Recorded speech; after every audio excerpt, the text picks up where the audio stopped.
आप सभी को नमस्कार। आज हम पढ़ेंगे मनुष्य शरीर की जैव प्रक्रम। जैव प्रक्रम में हम पढ़ेंगे 4 चीज।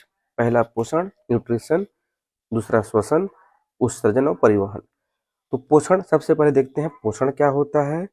तो भोजन और अन्य खाद्य पदार्थों के पाचन से जो पोषक तत्वों को जो प्राप्त करने की क्रिया है, उस प्रक्रिया को कहते हैं पोषण कहते हैं।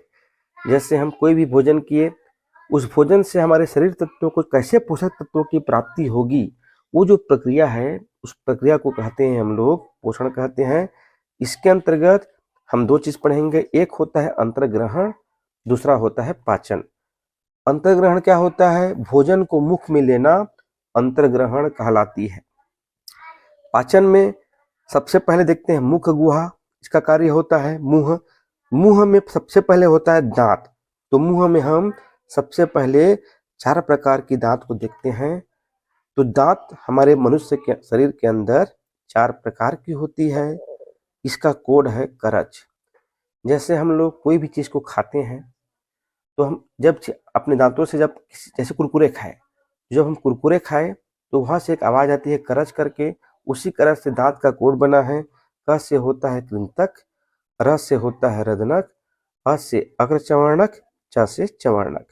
अब कृंतक, कृंतक हमारा दांत 2 जबड़ों में बटा है, एक ऊपर जबड़ा, एक नीचे जबड़ा। तो ऊपर जबड़ा में कृंतक 2 जोड़ी अर्थात 4 दांत होती है। रदनक 1 जोड़ी अर्थात 2 दांत होती है। अग्रचवर्णक 2 जोड़ी अर्थात 4 दांत होती है। चवर्णक 3 जोड़ी अर्थात 6 दांत होती है।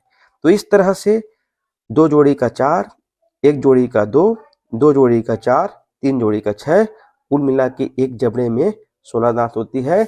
अब 2 जबड़े होते हैं, ऊपर तरफ 16 तो नीचे तरफ 16। इस तरह से 16 16 32 दांत हमारे दांत में, हमारे शरीर में 32 दांत होती है। हमारे मुख में 32 दांत होती है।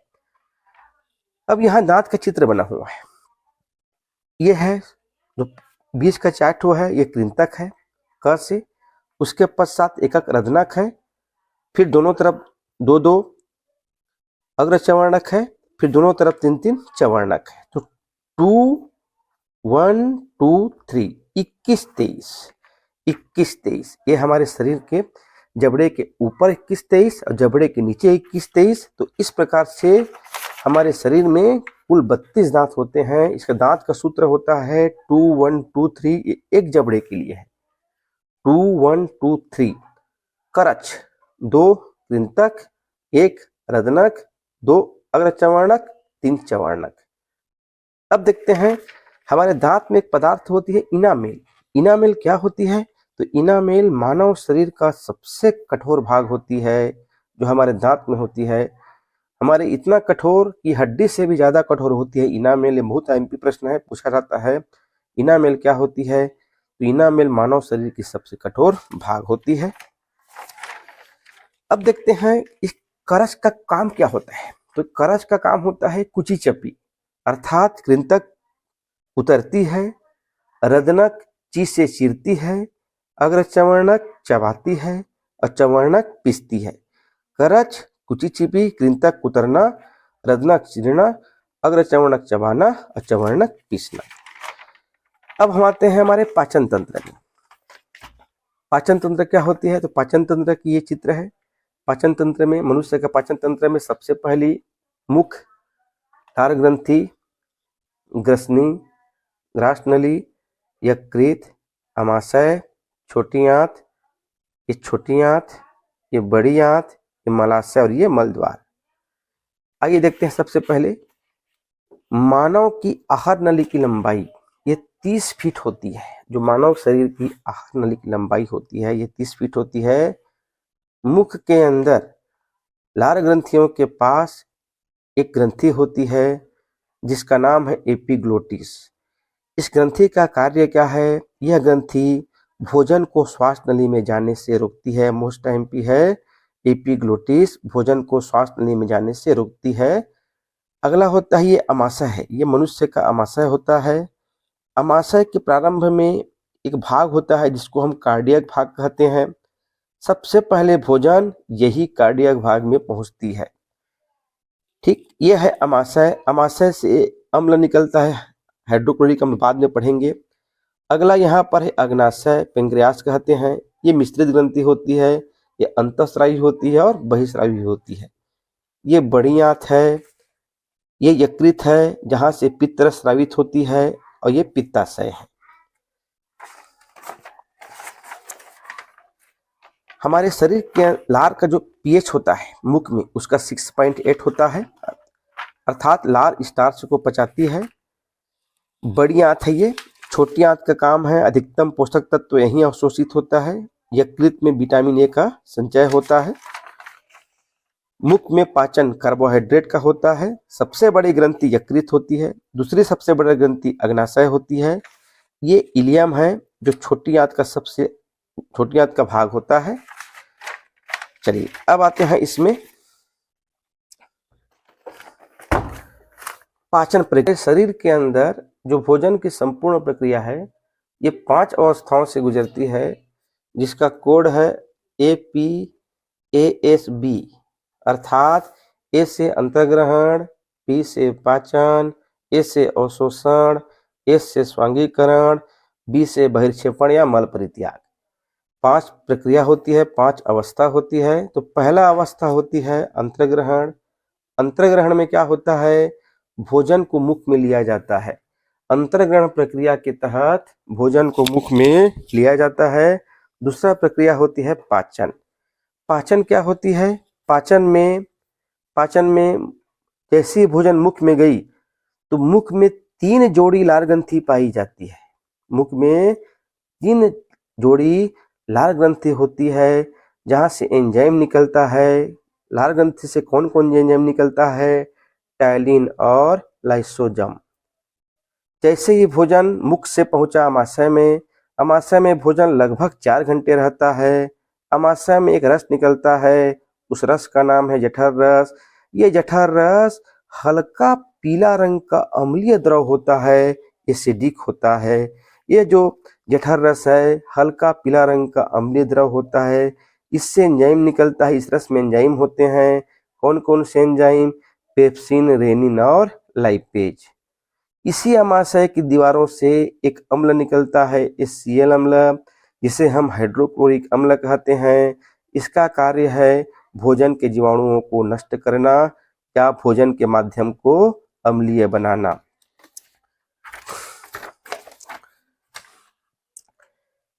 अमाशय हो गया। मुख से लार ग्रंथि से 2 एंजाइम निकली, टायलिन और लाइसोजम। अमाशय में जठर रस में 3 एंजाइम, पेप्सिन, रेनिन और लाइपेज और HCl अम्ल। अब जैसे ही ये पक्वाशय में पहुंचा, पक्वाशय में यकृत से एक रस आती है, पित्त रस, जो क्षारीय होती है, और अग्नाशय से निकलती है अग्नाशयी रस। पित्त रस क्षारीय होती है।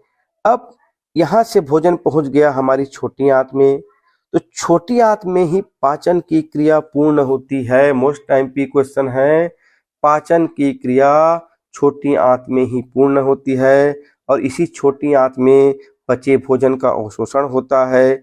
इसी छोटी आंत की दीवारों से एक आंतरिक रस निकलता है जो क्षारीय होता है, और स्वस्थ मनुष्य में यह लगभग 2 लीटर निकलता है। अब है अवशोषण। अब भोजन छोटी आंत में चला गया तो अवशोषण छोटी आंत में कहाँ पर होता है, तो विली द्वारा। विली एक छोटी आंत का भाग होता है, तो विली द्वारा ही भोजन के पोषक पदार्थों को अवशोषित किया जाता है। छोटी आंत में एक जगह होती है विली, उसी विली द्वारा ही भोजन के पोषक पदार्थों को अवशोषित किया जाता है। चौथा प्रक्रिया है स्वांगीकरण। अब जो भोजन अवशोषित हुआ है वो हमारे शरीर में कैसा उपयोग किया जाता है, ये होता है स्वांगीकरण। और 5वां है मल परित्याग। फिर जो बचा खुचा अपच भोजन है वो बड़ी आंत जाता है। बड़ी आंत में जीवाणु रहते हैं, उसको मल में बदल देते हैं, फिर वो गुदा द्वार से वो पदार्थ बाहर निकल जाता है। इस प्रकार से हमारे शरीर के अंदर भोजन की प्रक्रिया पूर्ण होती है। अब देखते हैं लार। तो लार में 3 जोड़ी लार ग्रंथि होती है। तो इसके एंजाइम का सूत्र है, एक है लाटा कामा और लाला हजम। एक अटाकामा मरुस्थल है जो दक्षिण अमेरिका में है, ये लाटा कामा है। तो ल से लार, टा से टाइलिन, का से कार्बोहाइड्रेट, मा से माल्टोस। लार में जो टैलिन होता है वो कार्बोहाइड्रेट को माल्टोस में बदल देता है। अब है लाला हजम, ला से लार, ला से लाइसोजम। जो लार में लाइसोजम होता है, हजम, ये हानिकारक जीवाणुओं को भोजन का नष्ट करता है। फिर है जठर रस। जठर रस में 3 प्रकार का मिलता है, पेप्सिन, रेनिन और लाइपेज। पेप्सिन मतलब होता है प्रोटीन को तोड़ना, रेनिन में है पेप्सिन का काम है प्रोटीन को तोड़ना, रेनिन का कार्य है दूध के प्रोटीन को पचाना, अर्थात ये बच्चों में पाया जाता है। लाइपेज होता है फैट या वसा को तोड़ना। रस 2 प्रकार के होते हैं, पित्ताय रस, पित्ताशयी रस, क्षारीय होता है, अग्नाशयी रस। ये दोनों प्रोटीन व वसा का पाचन करते हैं और भोजन को तरल अवस्था में लाते हैं ताकि वह छोटी आंत पहुंच जाए। पढ़ते हैं हम लोग यकृत। ये यकृत है। यकृत मानव शरीर की सबसे बड़ी ग्रंथि होती है। जो यकृत है ये मानव शरीर की सबसे बड़ी पाचक ग्रंथि होती है। यकृत या लिवर से पित्त रस का स्रावण होता है। सबसे महत्वपूर्ण प्रश्न तो यही है कि मानव शरीर की सबसे बड़ी पाचक ग्रंथि कौन सी है, तो यकृत है। यहाँ से पित्त रस का स्रावण होता है जो पित्ताशय में एकत्रित होता है। इसका कार्य है भोजन के जीवाणुओं को नष्ट करना और पाचन में सहायता करना। यकृत के और कार्य हैं, शरीर के ताप को नियंत्रण रखती है। यदि किसी व्यक्ति को भोजन में जहर देकर मारा गया है तो उसकी मृत्यु के कारणों की जांच यकृत द्वारा ही की जाती है। यकृत से 2 प्रकार की प्रोटीन निकलती है, एक फाइब्रोनोजेन, दूसरा हिपेरिन। फाइब्रिनोजेन क्या होता है, ये हमारे शरीर में अगर शरीर हमारा चोट हो जाए तो चोट के स्थान पे रक्त को थक्का बनाने में मदद करती है। दूसरा हिपेरिन क्या होता है, तो शरीर के अंदर रक्त को जमने से रोकता है। यकृत से 2 प्रकार की प्रोटीन निकलती है, एक फाइब्रोनोजेन, दूसरा हिपेरिन। फाइब्रोनोजेन रक्त को थक्का बनाने में मदद करती है, हिपेरिन शरीर के अंदर रक्त को जमने से रोकती है। अगला है यहाँ पर अग्नाशय, पेंक्रियास। तो अग्नाशय जो ग्रंथि है यह दोनों प्रकार की ग्रंथि है। यह अंतःस्रावी भी है और बहिस्रावी भी है। यह दूसरी सबसे बड़ी पाचक ग्रंथि है। यहाँ से अग्नाशयी रस निकलता है जो कार्बोहाइड्रेट, वसा, प्रोटीन को पाचन करती है, अर्थात यहाँ से पूर्ण पाचक रस निकलता है। ये भोजन की पाचन में सहायता करती है। क्या एंजाइम निकलता है, एमाइलेज और लाइपेज। अब जो महत्वपूर्ण है अग्नाशय, अग्नाशय से इंसुलिन निकलता है। अगर किसी व्यक्ति के शरीर में इंसुलिन कम निकले तो उसको मधुमेह बीमारी, शक्कर बीमारी या डायबिटीज या शुगर हो जाती है। यदि किसी व्यक्ति के शरीर में इंसुलिन ज्यादा निकले तो उसे हाइपोग्लिसीमिया नामक बीमारी होती है, जिससे जनन क्षमता कम, दृष्टि ज्ञान कम होती है। अगर किसी व्यक्ति में इंसुलिन की मात्रा कम निकले तो उसे बाहरी स्रोतों से उसके शरीर में इंसुलिन दिया जाता है। जैसे किसी व्यक्ति में यदि शुगर ज्यादा है तो उसको सुई के द्वारा उसके नाभि के आसपास इंसुलिन को प्रविष्ट किया जाता है ताकि व्यक्ति के शरीर के अंदर शुगर बैलेंस रहे। तो इंसुलिन के कम श्रवण से मधुमेह होता है और ज्यादा से हाइपोग्लिसीमिया। अब देखते हैं प्रकाश संश्लेषण। प्रकाश संश्लेषण एक क्रिया है जिसके द्वारा पौधे पत्तियों द्वारा सूर्य के प्रकाश, क्लोरोफिल, हरे रंग का वर्णक, कार्बन डाइऑक्साइड और जल की सहायता से अपना भोजन बनाते हैं। तो प्रकाश संश्लेषण के लिए 4 चीजों की आवश्यकता होती है, सनलाइट, क्लोरोफिल, हरा रंग का वर्णक, कार्बन डाइऑक्साइड और जल। अब सूर्य के प्रकाश की उपस्थिति में पौधे क्लोरोफिल की उपस्थिति में, हरा रंग का वर्णक है ये, तो कार्बन डाइऑक्साइड और पानी की क्रिया द्वारा कार्बोहाइड्रेट या ग्लूकोज और ऑक्सीजन बनाती है। ग्लूकोज और ऑक्सीजन बनाती है। ग्लूकोज का उपयोग पौधे कार्बन डाइऑक्साइड और पानी की क्रिया द्वारा क्लोरोफिल की उपस्थिति में ग्लूकोज बनाती है, जिसका सूत्र होता है C6H12O6। जब हम CO2 कार्बन डाइऑक्साइड की क्रिया H2O पानी के साथ कराएं तो ग्लूकोज का निर्माण होता है और ऑक्सीजन का निर्माण होता है। तो ये जो ग्लूकोज है इसका उपयोग पौधे पत्तियों में बने भोजन को अपनी वृद्धि और जैविक क्रियाओं के लिए करते हैं और बचा हुआ भोजन पौधे के विभिन्न भाग में संचित होता है और ऑक्सीजन गैस का बनती है। अब देखते हैं प्रकाश संश्लेषण की दर सबसे ज्यादा लाल में सबसे अधिक होती है। जो फोटोसिंथेसिस की क्रिया है, रेट है, सबसे ज्यादा लाल में सबसे अधिक होती है और बैंगनी में सबसे कम होती है। अब देखते हैं भोजन कहाँ कहाँ संचित होता है। तो आलू के पौधे में भोजन तना में संचित होता है, मूली में जड़ में संचित होता है, गोभी में फूल में होता है, पालक में पत्तियों में होता है, फल में टमाटर भिंडी मिर्ची में फल में होता है। अब दो प्रकार के होते हैं पौधे, एक उत्पादक पौधे होते हैं, एक उपभोक्ता। उत्पादक मतलब हरे पौधे जो अपना भोजन स्वयं बनाते हैं, उपभोक्ता अन्य जीव पर आश्रित होते हैं। अब आते हैं हम लोग परपोषी पौधा। तीन प्रकार के होते हैं, मृतोपजीवी, परजीवी, आंशिक परजीवी। मृतोपजीवी मतलब जैसे इसका उदाहरण है मशरूम। मशरूम एक कवक है, इस पौधों में क्लोरोफिल नहीं पाया जाता। अब क्लोरोफिल नहीं मिलेगा मशरूम में तो फोटोसिंथेसिस प्रकाश संश्लेषण क्रिया होगी नहीं, प्रकाश संश्लेषण क्रिया होगी नहीं तो भोजन बनेगा नहीं। इसलिए अपना ये भोजन सड़े गले पदार्थों से प्राप्त करते हैं, जैसे कुकुरमुत्ता, मशरूम, राइजोपोस। परजीवी क्या होता है, अपना भोजन ये अन्य पौधों से प्राप्त करती हैं, जैसे कि अमरबेल, ये पूर्ण परजीवी पौधा है। आंशिक परजीवी होता है भागरा और बंडा। कीटभक्षी पौधा, कीटभक्षी पौधे हैं कलश पादप, ड्रासेरा, बेडरवर्ट। दलदली क्षेत्रों में पाए जाते हैं ये पौधा जहां नाइट्रोजन की कमी होती है।